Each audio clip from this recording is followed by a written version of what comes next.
Not come as a big surprise to you, but 2022 had a lot of open world games, so we collected a list of 10 of the ones that we thought were the best. We got a lot of suggestions, but of course there are plenty more, so we're looking forward to hearing your own top 5 or your own top 10 in the comments, but let's get started with ours and talk about number 10, V Rising. This one is kind of like a damn near perfect vampire simulator. You wake up from a deep, centuries-long slumber, and your goal is just to rebuild your castle and take your power back. V Rising is a bunch of things. It's part open world, part survival, part top-down adventure game, and the open world is pretty vast and has a decent amount of different biomes. Lush countrysides, spooky forests, snow-covered mountains, dark caverns. You get around here. And there's a day and night cycle, but seeing that you're a vampire and can't really deal with the sun, it forces you to plan things out a little bit. So at night, you should be out in full force, raiding human settlements and collecting resources, and during the day, you should be holed up in the fortress, building it and crafting and stuff. There's also a cool multiplayer element to it also, where you can work together with other players or see them as direct competition. So if you want to be the #1 vampire lord of the land, you can raid their castles to really beef up your own. We've been on record with this. I think most of us here at GameRanks are pretty big fans of vampires, so V Rising is just a very good vampire game that lets you really live out that vampire power fantasy and roam around some worlds a little bit. Now next over at number 9, speaking of roaming around worlds, Mount and Blade 2 Bannerlord is absolutely massive. A game that initially you might look on the surface thinking it's just one of those big medieval war simulator battle type things that your dad would play, right? Well, there's actually a lot more to it. Mount and Blade 2 Bannerlord gives you tons of freedom, tons of options, how to build your army, who you are as a person building this army, and plenty of open environments and towns to explore. There's a full economy, there's relationships, all good fun open world type stuff that you would do to keep yourself busy, and then of course all the Mount and Blade stuff, the riding around on horses with pikes and killing hundreds of men and stuff. Mount and Blade 2 Bannerlord is definitely the one to surprise you. If you've always seen these games and thought, not for me, maybe a little too in-depth, maybe a little too historical, Bannerlord 2 throws a metric ton of different activities at you that might really pique your interest, so consider giving it a shot.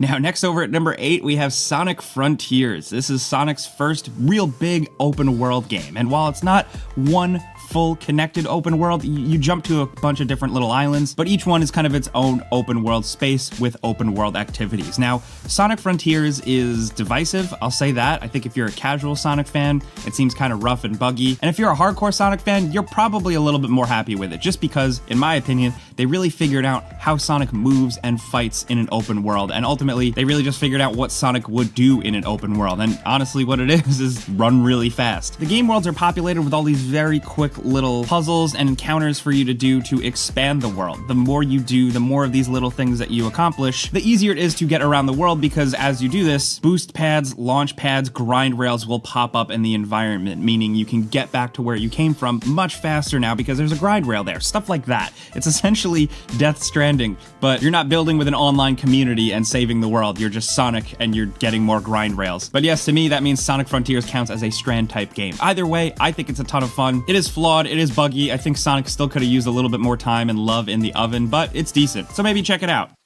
Now, next over at number 7, we have LEGO Star Wars The Skywalker Saga. They went absolutely bananas on this game. You essentially have an open world explorable environment with every planet, with almost every moment in the movies. Like when Luke goes out to get some power converters from Tashi Station, you then have a whole open world Tatooine environment to explore. Then the first time Obi-Wan and Qui-Gon get to feed the city of Naboo, you're able to explore it, and it is massive and gorgeous. Open snow Hoth environments, the new planets from the newer movies, basically everything is here, and it's massive. Is the stuff you do in the world super exciting? No, the side quests feel more like busy work, but they're filled with fun little Easter eggs and goofy dialogue lines that they're still worth experiencing, and especially if you're a younger player, this is going to give you so much to do. But the fact that this game ambitiously not only included every mainline Star Wars film, but also decided to give them a bunch of huge open worlds to run around in or use vehicles in is pretty cool. We really respect it, and we had a lot of fun with this one, so check it out. Next at number 6, we have Need for Speed Unbound, which is a newer release, but people are really digging it. We did a before you buy for it, and it's a pretty solid Need for Speed game. It's similar to Heat, if you played Heat, in terms of it being an open world and structured around kind of like a day and night cycle around racing and running from the cops and building up heat. And this one is in an open world Chicago style environment that is really stunning looking. Now the game has kind of changed up the art style with characters looking a little bit more animated, with tons of like animated effects and like weird almost hand-drawn doodle style smoke coming from your tires and stuff like that. But ultimately you're in a heightened cartoony stylized world where the actual world itself just looks pretty realistic. Shiny rain-soaked streets, beautiful sunsets, all that racing stuff is really good here, and Need for Speed Unbound is kind of underrated right now. They kind of just released it, but it's a pretty cool open world racer. Next, over at number 5, you ever get sick of city life and want to move out to the country and buy a farm and fill it with slime? Yeah, well, that's Slime Rancher 2. Yes, first off, the game is technically in early access, so maybe we end up talking about it on a list in 2023 as well, but who knows. But if you're familiar with the first game, you know exactly what is going on here. It's cool. You run around this very fun, vibrant world, catching slimes to bring back to your farm to make a profit, and yeah, that's it. In its current state, it is technically missing a lot of features, and you can see everything in the game within apparently like a dozen hours or so, but it being in early access means that there is a lot more stuff probably coming soon. So that would obviously mean more slimes, more areas, bigger areas, more ways to profit. But either way, when we came up with this list, we immediately thought about this because we had fun with the early access stuff. Exploring this world can be a blast and be oddly relaxing and overall just a good time.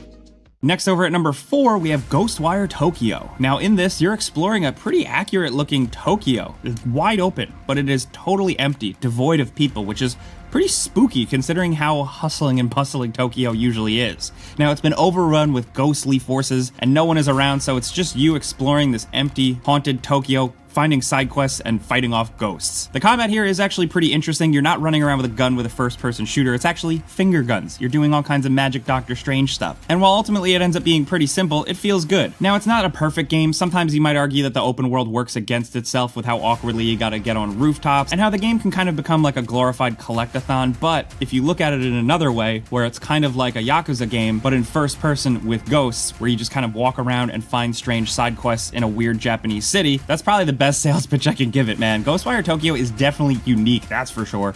But now down at number 3, we have Dying Light 2. Yes, this released earlier in the year, and we're still thinking about it. It takes place about 20 years after the first game, and the world has kind of adapted to the state that it was in. Like most folks have taken to living on rooftops that are filled with trees and vegetation, and interiors are filled with hibernating zombies during the day that will flood the streets and become less docile at night. But what's really cool about this world is that your choices sometimes have somewhat of a direct effect on it. You know, maybe not to the extent that we thought when the game was being previewed, but still, you can give power to certain factions in certain districts which will benefit you in different ways. Like one faction might place jump pads or extra ways to get around parkouring faster, while embracing another group might place more traps and weapons and defenses against zombies around. The open world you're parkouring around in is just so much fun to explore, just like it was in the previous entry, and the combat, of course, still boils down to drop kicking people off of roofs. It's still the most satisfying. It's really cool. Ultimately, Dying Light 2, I don't know if it's going to be as memorable as the first one, but it's still a solid open world adventure. If you like free running, parkouring stuff, if you like first person games, if you like killing zombies, I think it's a pretty easy sell. Now down to number 2, we have Horizon Forbidden West, which is the bigger, better, and more beautiful version of Horizon Zero Dawn. And I mean all of that literally, with no disrespect to Zero Dawn. But Forbidden West really does take everything from the first game and cranks it up to 11, starting with the world. I mean, not only is it a technically marvel and a really good looker, but it's also filled with stuff to do. Guerrilla Games took an almost Witcher 3-like approach to the side quests here. You know, they're longer, they're more fleshed out, they're a little bit more interesting, and there's a lot more optional stuff in this game that is really compelling and feels a little bit better than just go here, do this. The world is fun to explore, it's very enticing, and it is very easy to immediately stumble off the main path and get distracted. You know, whether it is a side quest or seeing something from the old world off in the distance that you want to go climb up, or seeing a tall neck that you need to climb, or a machine that you need a part from, it's very easy to get lost in this world, and Guerrilla did a really good job of making it feel post-apocalyptic, but also reclaimed and lived in by these new people. Say what you want about the game, but it is definitely one of the more impressive open worlds of 2022. But now down to number 1, the big kahuna itself, Elden Ring. I mean, at this point, I'm sure most of us are the most familiar with this one. You get your classic difficult FromSoft Dark Souls combat, but in a big open world you might find in a more traditional RPG. From giant landscapes to tight and difficult dungeons, Elden Ring really has it all. Like, I know that sounds kind of like I'm overdoing it, but yeah, like, it is a world that is filled with weapons and armor and items to find, but also invisible walls to break and tons of secrets that really make the exploration just that rewarding. But while you're riding around on a horse in an open world, they still manage to even squeeze in some small Dark Souls-like areas as well, which is awesome. The lands between is almost like a big giant hub world that's playing host to all of this stuff to explore. It's also visually stunning, from the more green open areas of Limgrave to the dead and creepy Caelid. Each part of this world is super unique in its own way, and not just visually. Each area is home to their own enemy types and just weird mysteries. Now, after talking about this, I want to go play Elden Ring again.